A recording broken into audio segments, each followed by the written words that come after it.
Amir, thanks a million for joining me today.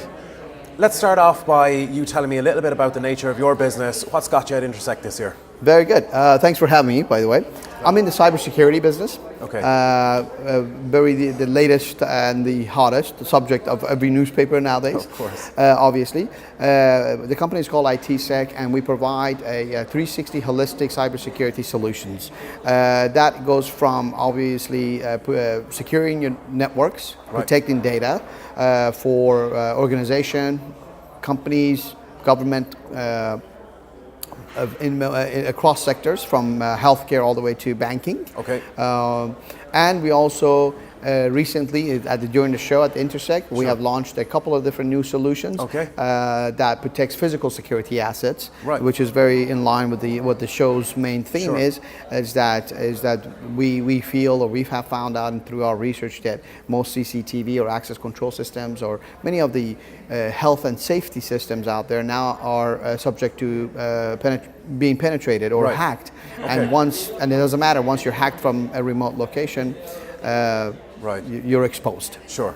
So basically, we are now providing a holistic, as I said, a 360 A to Z solutions across multiple different industries or security verticals. But our core product or core service basically stays cybersecurity. Okay. Anything that has to do with security, but that is not physical, but it's on the IP range. Okay, excellent.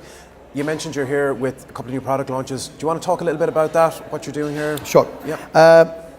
Funny story or funny thing is that we don't have a product or software. Okay. We have skill set solutions. Okay. So what we do is that our services are sold as a added on value to many different products. For example, when a system integrator for Burj Khalifa deploys a large number of IP CCTVs, we come in on the back end after the installation and we do testing, which we in the industry call it penetration testing, which actually is hacking with permission. Okay. Right. So the Burj Khalifa owner or the facility management will give us the permission to hack them, to find the vulnerabilities in this IPTV system, to make sure no one from outside can take it over, delete the footage, or completely disable it. Okay. And we provide a report. Post-report, we help the IT involved people fix those vulnerabilities, and we test it again and again and again as an ongoing to make sure that these vulnerabilities are not opened up, and God forsake, we don't have a disaster on our hand with that. Extended to also elevators, fire alarm systems, building management systems, many different. Now, again, today we had another launch for same product on the IoT devices. As IoTs are here, you're probably going to see them in your home really soon.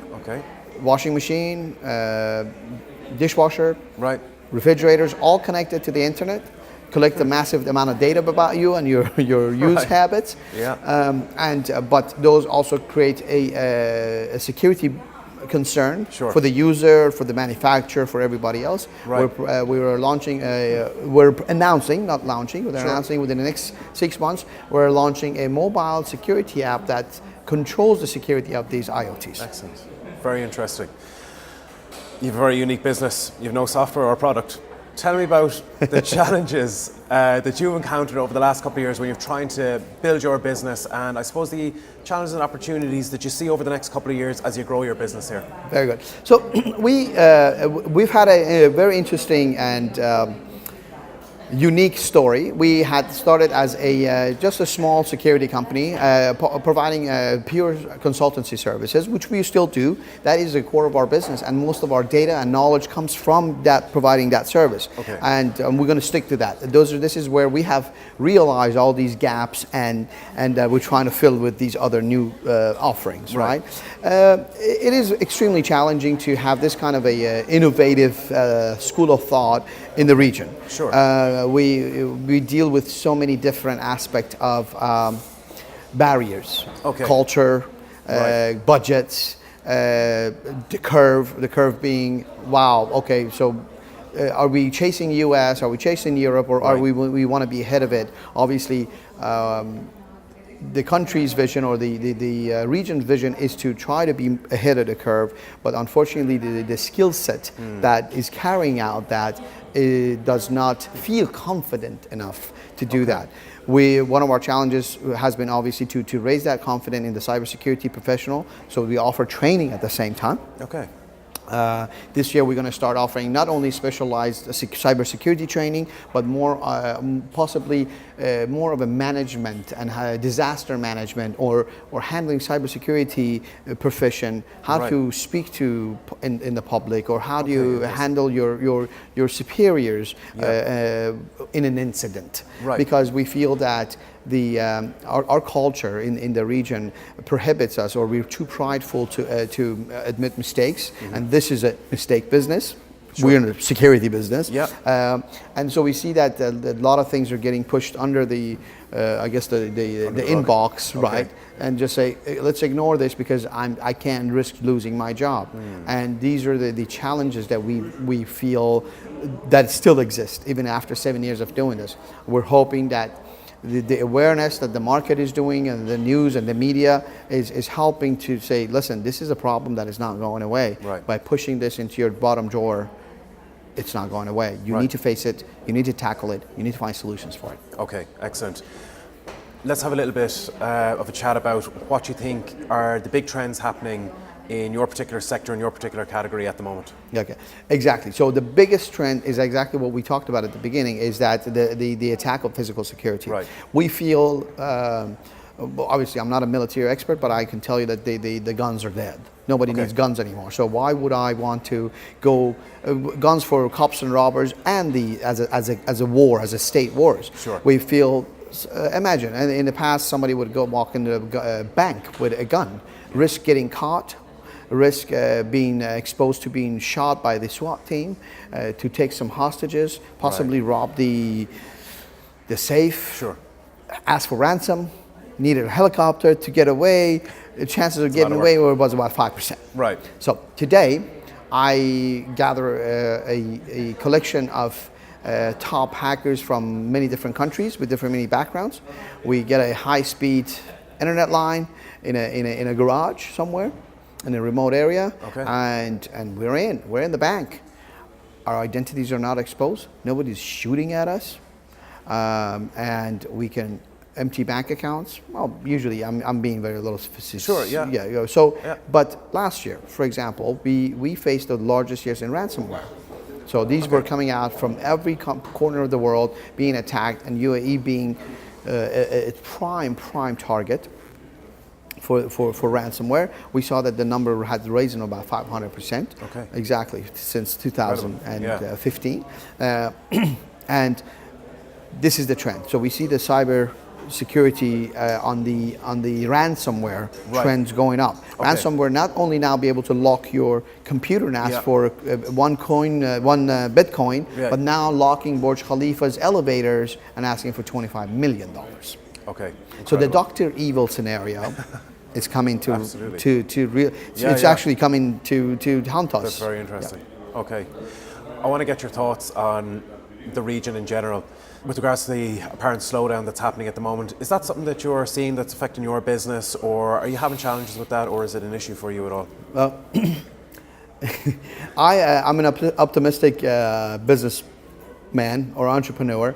I don't believe in market hypes. I used to, in my younger age, I was a day trader when the platforms came out, and I saw a lot of daily panics. And the panics were nothing but a word of mouth. I don't think there is a slowdown in the region whatsoever. I think that it's a state of mind that people start, and it just moves mouth to mouth and word to word. I think that UAE is an amazing country, and it's on a growth.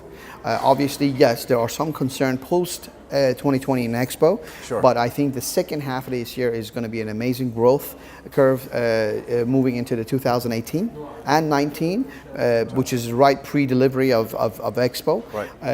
Opportunities are amazing, yes, but however, with that said, every industry has its own cycle. So some industries are going to die a little sooner because they've delivered their product or services into the Expo. Some is going to come in post-Expo to clean it up. So obviously we all have our own different curves. In my industry, I think at the moment, if I don't jinx it, we are in a recession-proof industry. Okay. Everybody's concerned about their security. Sure. Yes. As is becoming a more of an endemic or epidemic throughout the world. Okay. I suppose moving on from that, well, staying a little bit on topic, but one of the big topics we've been chatting about with a lot of our exhibitors over the last couple of days is Africa. Is that somewhere you see opportunity for your business, or are you staying very much Middle East focused at the moment? No, but definitely Africa is a prime target for us. Yeah. Africa is the new economy. Right. We all know that. We've seen a lot of movement in Africa, both in my industry. In particular, obviously, you've got in Africa, you've got obviously state-sponsored terrorism. You've got space, warfare. That my industry actually does try to protect governments and people in those industries. But obviously, in the corporate aspect, yes, we've seen that more attacks are being originated and attacks on Africa. So yes, okay. Africa is somewhere we are moving into, but we are cautious. Sure. We are very cautious. What kind of opportunities do you see out there? Right. So I think that the banking industry in Africa is on the move, definitely. I think the financial sectors and financial sector is a prime target of cyber criminals. So we are looking at the banking industries in Africa. We are looking at some government, but again, we're very cautious who we work with and make sure that what we do doesn't fall into the wrong hands. Okay, excellent. I want to talk a little bit about Intersec and your participation here. Obviously it's important for you as part of your marketing strategy. What else are you doing outside of, let's say, Intersec to ensure the growth of your company and the development and brand awareness for your business? Okay. Prior to Intersec, we had we tried to keep the company a little bit below radar because we had some. We don't think that the market was mature enough for us to have this kind of an exposure. But obviously, with what happened in 2016 and having a cybersecurity headline almost every day in the newspaper across the globe. I mean, from Tokyo to London. Then we revisited our plans and to how are we going to stay small, a consultancy company, or we become a security platform company. Right. So we decided that we're going to become a security platform company, hence the Intersec and post-Intersec. Yes, we're going to participate in other probably exhibitions. Sure. We're doing a lot of in-house marketing, a lot of grassroots movements. Right. Because this is something, again, it goes back to that pride and things like that I explained. So the grassroots movement is very important for us. So we're trying to get the professionals in our industry together, have closed doors, and make sure that we have a discussion behind that doesn't leave those rooms. That we keep it again grassroots. Absolutely. Movement. Yeah. Absolutely. You mentioned something kind of like in regards to a pivot in your business. A time came when you recognised you needed to change a little bit, and it came down to a change in technology. How do you see technology impacting your business, both internally over the next couple of years and externally within the market itself? Very good. So externally, that technology is always an enabler for us. As a security company, we look at it as the more technology or the advanced technology gets, the less security concerns it builds in. Sure. So it needs third-party manufacturers and third-party companies to come in and fill those gaps. So externally is definitely an enabler. I shouldn't say this, but us as a cybersecurity company, we try to be as less possible online as possible. So no, I'm just joking. But no, we're internally, we're an expert. I mean, so we try to use the most efficient type of technology that just enables to do what we do every day. Yeah. But we try to not rely so much on it that also disables us. I'm sure a cybersecurity company or platform has a lot of enemies out there, and so we try to minimize that exposure. Okay, excellent. Amir, it's been an absolute pleasure talking to you today. I wish you all the best for Intersec 2017. Thank you very much. Appreciate it for having me. Appreciate it. Thank you.